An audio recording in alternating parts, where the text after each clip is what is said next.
Pour Jacques Morizet, très attaché à la philosophie sociale du général de Gaulle, la coopération de production représente le modèle le plus abouti de l'association du capital et du travail.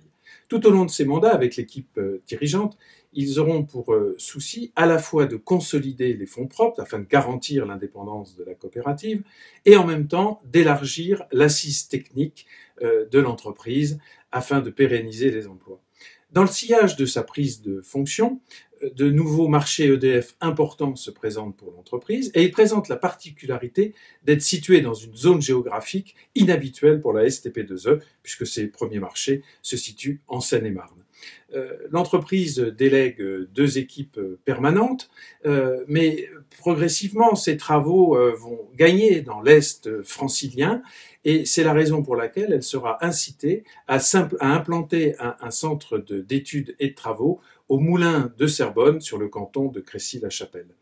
La perspective de l'installation du parc Disneyland et la pérennisation de l'activité de la STP2E dans cette région de l'Île-de-France la convaincront de finalement d'acheter des terrains dans la zone industrielle de Meaux et de créer une agence. Toujours est-il qu'au début des années 70, l'entreprise s'est développée, elle compte maintenant une 50aine de collaborateurs et elle accroît régulièrement son chiffre d'affaires. Mais il y a un élément absolument déterminant et décisif. C'est l'installation des dispositifs de participation.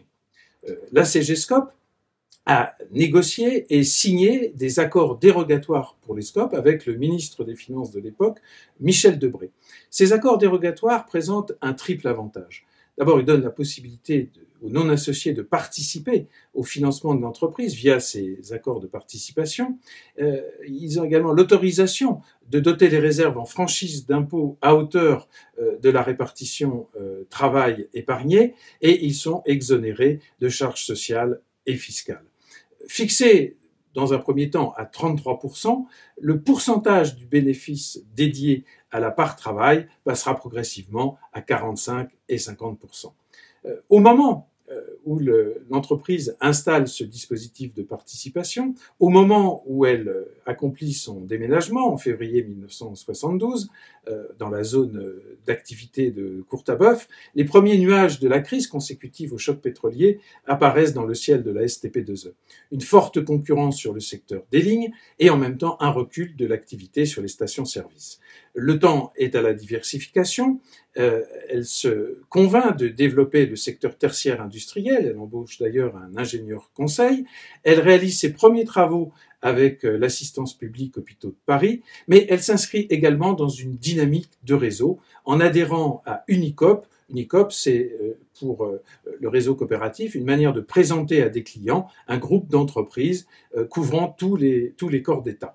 Mais la STP2E est également locomotive du réseau intercoopératif des lignards. Elle va participer à la demande de la CGScoop au soutien de l'implantation de la Sorapel dans la Manche, mais également elle appuie la création d'une coopérative d'électricité à Biarritz, de la CE2F à Compiègne ou de la CNE à Lyon. Dans la vie des entreprises, tout irait dans le meilleur des mondes possibles s'il suffisait d'accroître le chiffre d'affaires, ce que fait la STP2E, de renforcer ses équipes d'encadrement, ce qu'elle fait aussi. Mais à la fin des années 70, force est de constater une dégradation de la rentabilité. Tous les secteurs, hormis le centre de travaux de Gisors, sont en perte et le résultat d'exploitation chute de 47%. La réplique est classique dans les coopératives. On s'emploie à geler les salaires, mais également à bloquer sur un compte courant la part travail non encore distribuée. Mais la STP2E a fait réaliser un audit qui fait apparaître quelques failles structurelles. La réponse, en partie, à ces failles consiste à lancer un grand plan d'informatisation de la société de manière à avoir une analyse des coûts beaucoup plus affinée. Cette réactivité de l'entreprise est également doublée par un audacieux plan de formation. En 1982, le budget dédié à la formation est multiplié par 2 et l'entreprise va associer directement Madame Fortin, déléguée du comité d'entreprise, pour faire réussir ce plan de formation qui concerne le personnel ouvrier, les États, mais également les cadres dirigeants qui, dans le cadre d'un accord de la CGScoop avec l'IFG, vont suivre un stage de gestion. Le temps est venu pour l'entreprise, afin de riposter à cette crise, d'aller chercher d'autres segments de croissance. Et là encore, une fois de plus, la question de la diversification va être à l'ordre du jour.